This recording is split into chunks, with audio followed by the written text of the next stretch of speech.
ನನ್ನ ಪೂಜ್ಯಗಳಾದ ಶ್ರೀ ಶ್ರೀ ಶ್ರೀ ಯೋಗಾನಂದ ಸ್ವಾಮೀಜಿಯವರಿಗೆ ತಿಳಿಸುತ್ತಾ, ಹಾಗೆ ಇಲ್ಲಿ ಈ ಕಾರ್ಯಕ್ರಮದಂಥ ನಮ್ಮ ಶತಾಮಹರಾದಂಥ ಅವರ ಸ್ಥಾನದಲ್ಲಿ ಕೂತಿದ್ದಾರೆ ರಾಜಮಾಮ ಮಾತಾಜಿಯವರು, ಹಾಗೆ ಪಾಪನ ಸ್ವಾಮಿ ಸೋಮನ ಸ್ವಾಮಿಯವರು, ನಮ್ಮ ಶಿವಾನಂದ ಸ್ವಾಮೀಜಿಯವರಿಗೆ, ಎಲ್ಲರಿಗೂ ಮಹಾತ್ಮರೆಲ್ಲರಿಗೂ ಎಲ್ಲ ಭಕ್ತರಿಗೂ ಎಲ್ಲರಿಗೂ ಒಂದೊಂದು ದಿವಸ ನಮ್ಮ ಅಧ್ಯಕ್ಷರು ಎಲ್ಲರಿಗೂ ಒಂದೊಂದು ಸಬ್ಜೆಕ್ಟ್ ಕೊಟ್ಟಿದ್ದಾರೆ. ಭಾಳ ಚೆನ್ನಾಗಿದೆ. ಆ ಸಬ್ಜೆಕ್ಟ್ ಬಗ್ಗೆ ಎಲ್ಲರೂ ತಿಳ್ಕೊಂಡ್ರೆ ಈ ಕಾರ್ಯಕ್ರಮಕ್ಕೆ ಒಂದು ಅರ್ಥ ಸಿಗುತ್ತೆ. ಇಲ್ಲ ಅಂತಂದ್ರೆ ಏನು ಪ್ರಯೋಜನ ಆಗಲ್ಲ. ನೋಡಿ, ನಾನೇನು ಹೋಗಲ್ಲ ಅಂತ ಅವ್ರು ಹೇಳಿದ ಸಬ್ಜೆಕ್ಟ್ ಹೋಗಲ್ಲ.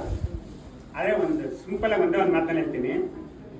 ತತ್ವಗಳು 25, ಆಮೇಲೆ 96 ಬಗ್ಗೆ ಒಂದು 2 ಮಾತು ಜಾಸ್ತಿ ಮಾತಾಡೋದು, ಲಿಂಕ್ ಮಾಡ್ಕೊಂಡು ಮುಂದಕ್ಕೆ ಹೋಗ್ತೀವಿ.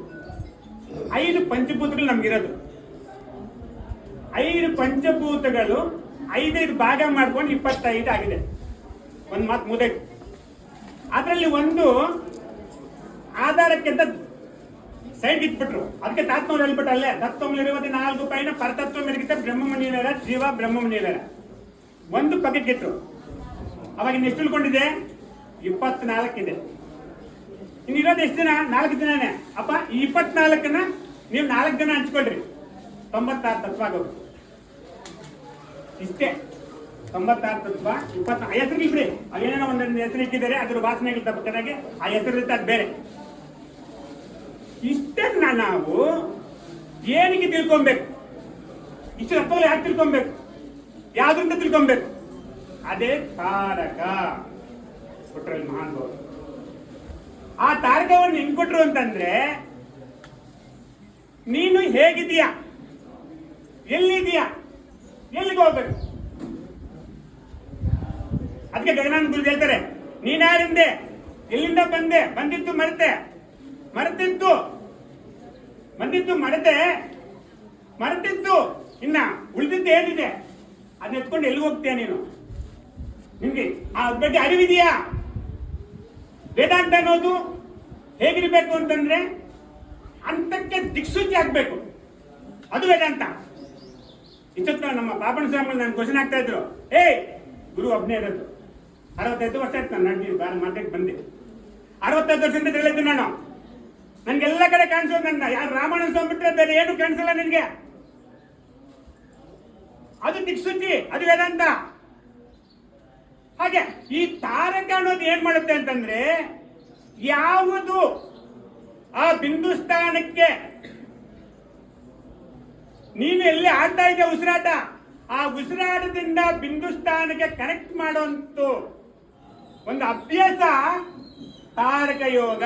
ಇಲ್ಲಾಂದ್ರೆ ತಾರಕ ಆಗ್ತಿರ್ಲಿಲ್ಲ, ಅದನ್ನ ಇನ್ನೊಂದು ಬೇರೆ ಹೆಸರು ಇಟ್ಟಿದ್ರು ನೋಡಿ. ಆ ಒಂದು ಕನೆಕ್ಟಿಂಗ್ ಯಾವ್ದು ಮಾಡ್ತಾ ಇದೆ ಇದರಿಂದ ಅದಕ್ಕೆ, ಅದನ್ನ ತಾರಕ ಅಂತ. ಆ ತಾರಕದಲ್ಲಿ ಏನಾಗುತ್ತೆ ಅಂತಂದ್ರೆ, ಯಾವುದು ಈ ಉಸಿರಾಟ ಹೋಗ್ತಾ ಇದೆ ಹೋಗ್ತಾ ಇದೆ ಹೋಗ್ತಾ ಇದೆ ಹೋಗ್ತಾ ಇದೆ ವೇಸ್ಟ್ ಆಗಿ, ಆ ಒಂದು ಉಸಿರಾಟನ್ನ ಆಧಾರದಿಂದ ಯಾವ್ದು ನಾವು ಕುಂಡಲಿನಿ ಯೋಗ ಅಂತ ಹೇಳ್ಕೊಂಡ್ ಬಂದಿದ್ವಿ, ಯಾವ ಸುಷುಮ್ನಾಡಿ ಅಂತ ಹೇಳ್ಕೊಂಡ್ ಬರ್ತಾ ಇದ್ವಿ, ಯಾವ್ದು ಶ್ರೇಷ್ಠವಾದ ನಾಡಿ, ಆ ಸುಷುಮ್ನಾಳದಿಂದ ಸಹಸ್ರಾರಕ್ಕೆ ಕನೆಕ್ಟ್ ಮಾಡೋಕ್ಕೋಸ್ಕರ ಒಂದು ಮಾರ್ಗ. ಆ ಬಿಂದು ಸ್ಥಾನದಿಂದ ಮತ್ತೆ ಯಾವುದು ನಮಗೆ ಆ ಒಂದು ನಿಶ್ಚಲವಾಗಿರುವಂತ ಅದನ್ನ ಚುಕ್ಕೆ ಅಂತಾರೆ, ಚೂಡ ಚಕ್ಕನಿ ಚಿನ್ನದಿರ ಅಂತ, ಅಲ್ಲಿಗೆ ಕನೆಕ್ಟ್ ಮಾಡೋಕೆ ಒಂದು ಬೇಸಿಕ್ ರೂಟ್ ಬೇಕು, ಅದು ತಾರಕ ಯೋಗ. ಯಾಕಂದ್ರೆ ನಾವು ಜ್ಞಾನ ಮಾರ್ಗದಿಂದ ಬಂದಿಲ್ಲ, ನಾವು ಸಾಧನೆಯಿಂದ ಬಂದಿದ್ದೀವಿ. ಸಾಂಖ್ಯ, ತಾರಕ, ಕುಂಡಲಿನಿ ಯೋಗ, ಸಚ್ಚಿದಾನಂದ ಪಡ್ಕೊಂಡು ಪರಿಪೂರ್ಣ ಪಡೆದು ಯೋಗ ಮಾರ್ಗದಿಂದ ಬಂದಿರೋರು ನಾವು. ಅರ್ಥಾಯ್ತಾ? ನಮ್ಮ ಭಾಷೆ ಹಾಗೆ ಇರುತ್ತೆ.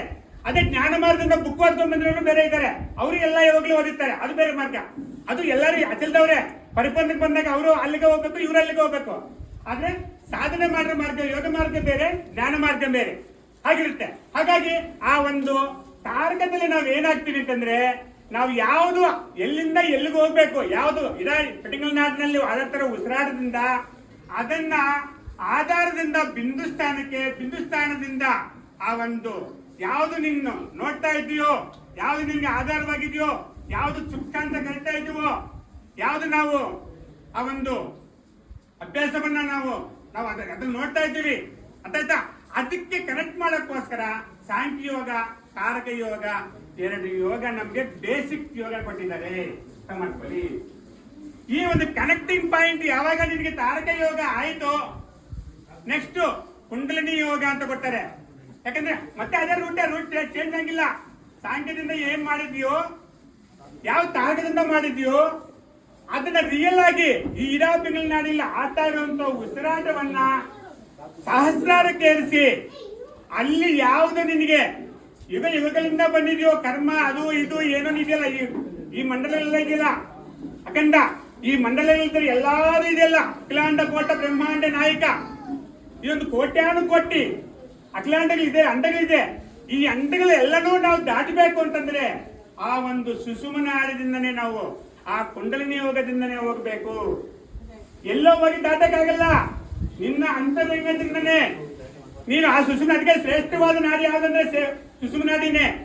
ಆ ಸುಸುಮನಾಡಿ ಅಲ್ಲಿ ಆ ಒಂದು ಕುಂಡಲಿನಿ ಶಕ್ತಿನಲ್ಲಿ ಎಲ್ಲ ಖಂಡಗಳು, ಉಪಖಂಡಗಳು ಏನಿದೆಯೋ ಈ ಜಗತ್ತಿನಲ್ಲಿ ಎಲ್ಲಾನು ಕೂಡ ಅಲ್ಲೇ ಅಡಗಿದೆ.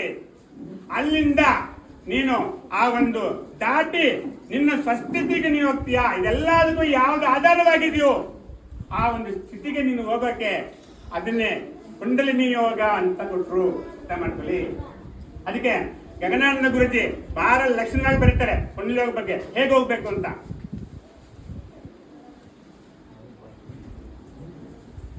ಗಂಗೆ ಯಮುನರ ಕುಡಿಕೊಂಡು, ಬಹಳ ಲಕ್ಷಣವಾಗಿ ಕೇಳಿಸ್ಕೊಳ್ಳಿ.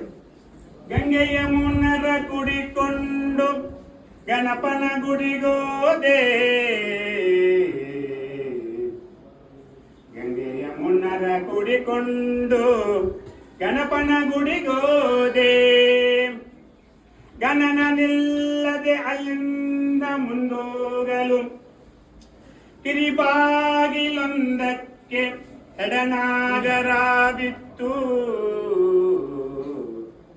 ಕಿರಿಬಾಗಿಲೊಂದಕ್ಕೆ ಎಡನಾಗರಾವಿತ್ತು, ಹೆಡ ತುಳಿದು ಮುನ್ನುಗ್ಗಿ ಸತಿಯರಿಬ್ಬರೋಗಿ ಹೊಸಬಲೊಬ್ಬಲ ಸೇರಿಕೊಂಡೆ, ಸತಿಯರಿಬ್ಬರೋಗಿ ಇಬ್ಬರು ಔಟ್ ಸತಿಯರಿಬ್ಬರೋಗಿ ಹೊಸಬಲೊಬ್ಬಲ ಸೇರಿಕೊಂಡೆ, ಅವಳೊಡನೆ ಹೊರಟೆ ಮೂಲ ಬಾಗಿಲಿಗೆ. ಕುಂಡ್ಲೆಗ ಮಾತ್ರ ಕ್ಲೀನಾಗಿ ಅರ್ಥ ಆಗುತ್ತಿದ್ದು. ಅವಳೊಡನೆ ಹೊರಟೆ ಮೂಲ ಬಾಗಿಲಿಗೆ, ಅವಳು ಹೆಣ್ಣಲ್ಲ ಬ್ರಹ್ಮದ ರಾಣಿ, ಅವಳ ಪ್ರಭೆಗೆ ಮಂಕಾಯಿತು, ಅವಳು ಹೆಣ್ಣಲ್ಲ ಬ್ರಹ್ಮದ ರಾಣಿ, ಅಲ್ಲಿ ಅಡಗಿತ್ತು ಈ ಮೋಹದ ಮಮತೆ, ಅದು ಬಲಗುಟ್ಟು ಯೋಗಾನಂದರಲ್ಲಿ ರಟ್ಟು. ನೋಡ್ರಿ ಏನ್ ಮಾಡ್ಕೊಬೇಕು, ಓದಿ ಓದಿ ಓದಿ ಓದಿ ಸತ್ತೋಗೋದಷ್ಟೇ. ನೀನ್ ಸತ್ಯಕ್ಕೆ ಹೋಗಕ್ಕೆ ಆಗೋದಿಲ್ಲ. ನಾನು ಬರ್ಕೊಟ್ಟು ಬೇಕಾದ್ರೆ ಅಗ್ರಿಮೆಂಟ್ ತಗೊಂಡ್ಬಿಟ್ರಿ. ಯಾವ್ದು ಗುರು ಅಂತ ಹೇಳಿದಾರೋ ಇಷ್ಟೊತ್ತು ನಮ್ಮ ಅಪ್ಪನ ಸಂಬಂಧ ಆದ್ರೆ 65 ವರ್ಷದಿಂದ ಸಾಧನೆ ಮಾಡ್ತಾ ಇದ್ದೀನಿ ನಾನು. ನನ್ನ ಗುರು ಏನ್ ಹೇಳಿದ್ದಾರೆ ಅದೇ ನನ್ಗೆ ಎಲ್ಲಾ ಕಡೆ ಅದೇ ಕಾಣಿಸ್ತಾ ಇದೆ, ಬೇರೆ ಏನು ಕಾಣಿಸ್ತಾ ಇಲ್ಲ. ಹಾಗೆ ನೀನು ಯಾವಾಗ ಅದನ್ನ ನಂಬಿ ಆ ಮಾರ್ಗದಲ್ಲಿ ಅದನ್ನ ಹಿಡಿತೀಯೋ ಅವಾಗ ನಿನ್ ಜನ್ಮ ಸಾರ್ಥಕ ಮಾಡ್ಕೊಳಕಾಗತ್ತೆ. ಬಿಟ್ರೆ ಬರೀ ನಾಟಕ ಮಾಡ್ಕೊಂಡು ಕಥೆಗಳು ಮಾಡ್ಕೊಂಡು ಏನೋ ನಾ ಕಾಲ ಕಲ್ತ್ಬಿಟ್ಟು ತಿನ್ಬಿಟ್ಟು 3 ಹೊತ್ತು ಮಲ್ಕೊಂಡು ನಿದ್ದೆ ಮಾಡ್ಬಿಟ್ರೆ ನೀನು ದೇವ್ರ ಆಗಕ್ಕೆ ಆಗೋದಿಲ್ಲ. ಜನ್ಮ ವ್ಯರ್ಥ ಆಗತ್ತೆ. ಇದು ಸತ್ಯ ಸತ್ಯ ಸತ್ಯ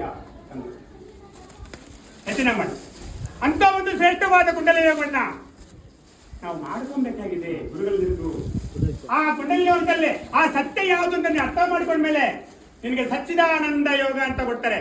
ಅದಕ್ಕೆ ಕಣ್ಣುಲ್ಲಂದೆ ವಜ್ರದುರ್ತಂ ಕಣ್ಣುಲ್ಲಂದೆ ಮೋಕ್ಷಮು ಕಣ್ಣುಲ್ಲಂದೆ ಯೋಗ ಮೂಲಮ ಮರ ಶ್ರೀನಾರಾಯಣ. ಅಲ್ಲಿಗೆ ಮುಗಿದಿಲ್ಲ ನಿನಗೆ. ಯಾಕಂದ್ರೆ ಇವನು ಅದ್ರ ಒಳಗಡೆ ಹಾಕಿರ್ತೀವಿ 41 ದಿವಸ. ಅವನು ಏನೇನು ತಲೆಗೆ ಹಾಕೊಂಡು ಗೊತ್ತಿದ್ದು ಯಾವನು ಗೊತ್ತು. ಆಗ ಆಗನ್ ಸ್ವಾಮಿ ಶೇಷೇಶ್ವರ ಸ್ವಾಮಿ ಏನೋ ಅಂತ ಹಾರ ಹಾಕೊಂಡ್ ಬಂದ್ಬಿಡ್ತಾನೆ ಮೇಲೆ.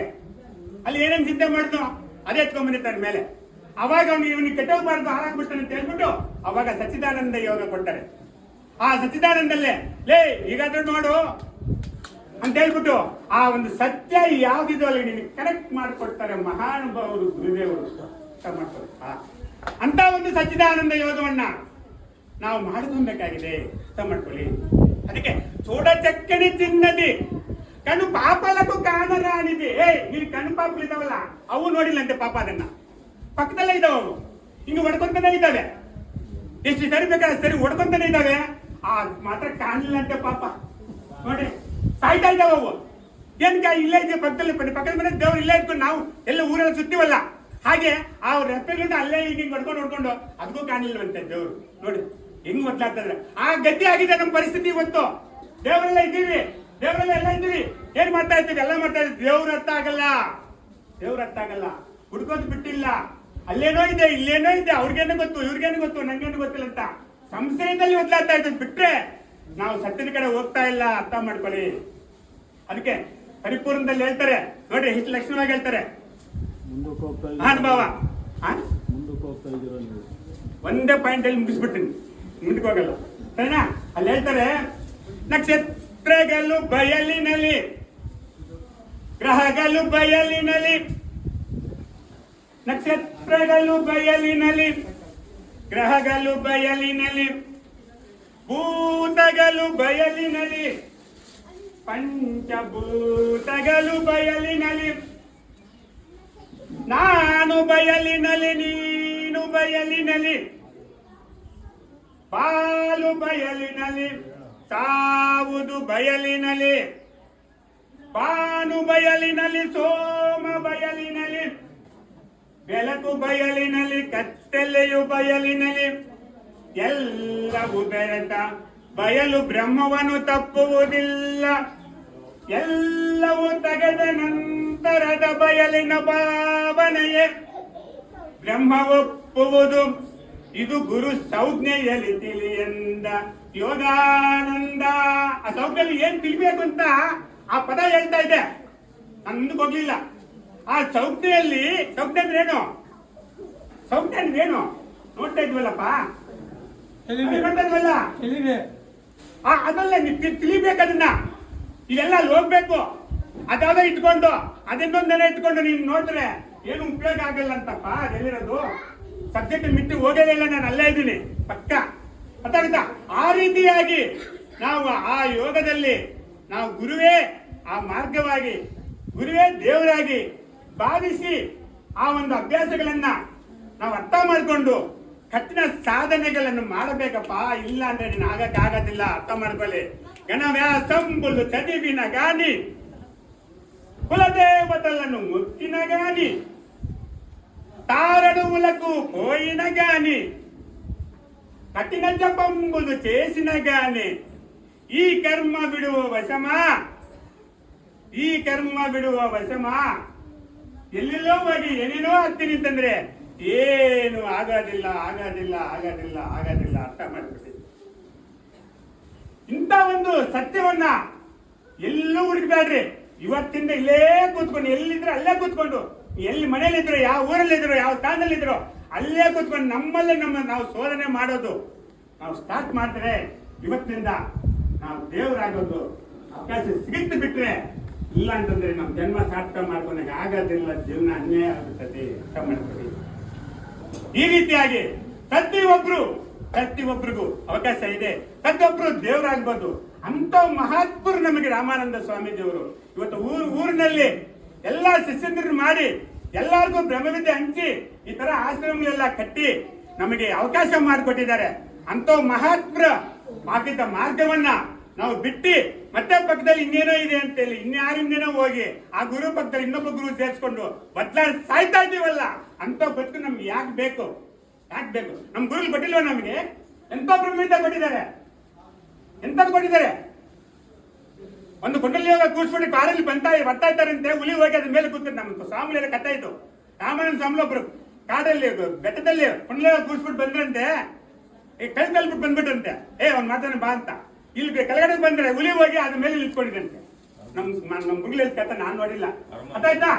ಅವಾಗ ಏನ್ ಸ್ವಾಮಿ ಅನ್ಯಾಯವಾಗಿ ಒಂದು ಬಾಯಿಲಿ ಹಾಕೊಂಡ್ಬಿಟ್ಟಾರಲ್ಲ ಇವತ್ತು, ಹೆಂಗಿ ಸ್ವಾಮಿ ಅಂತ ಶಿಷ್ಯ ಒಬ್ಬ ಇಟ್ಕೊಂಡು ಸ್ವಾಮಿಗಳನ್ನ, ಅವನಿಗೆ ಆ ಹುಲಿಗೆ ದೊಡ್ಡ ಮಂತ್ರ ಅವ್ನು ಕೊಟ್ಟಿದ್ದೀನಿ ಬಾರೋ, ಅವನೇನು ಮಾಡ್ಕೊಳಕ್ ಆಗಲ್ಲ. ಎಂತ ನಂಬಿಕೆ ಇರ್ಬೇಕು, ಎಂತ ಧೈರ್ಯ ಇರ್ಬೇಕು ಆ ಮಹಾನುಭಾವನಿಗೆ. ಯೋಚನೆ ಮಾಡ್ರಿ. ಅಂತ ಮಹಾನುಭಾವರ ಮಾರ್ಗದಲ್ಲಿ ನಾವು ನಡೀತಾ ಇದ್ದೀವಿ. ನಾವು ಅದೇ ಒಂದು ಹೆಚ್ಚಿಂದ ನಾವು ದೇವರಾಗಬೇಕು ಅಂತ ಸ್ಥಿತಿಗೆ ನಾವು ಹೋಗ್ಬೇಕು.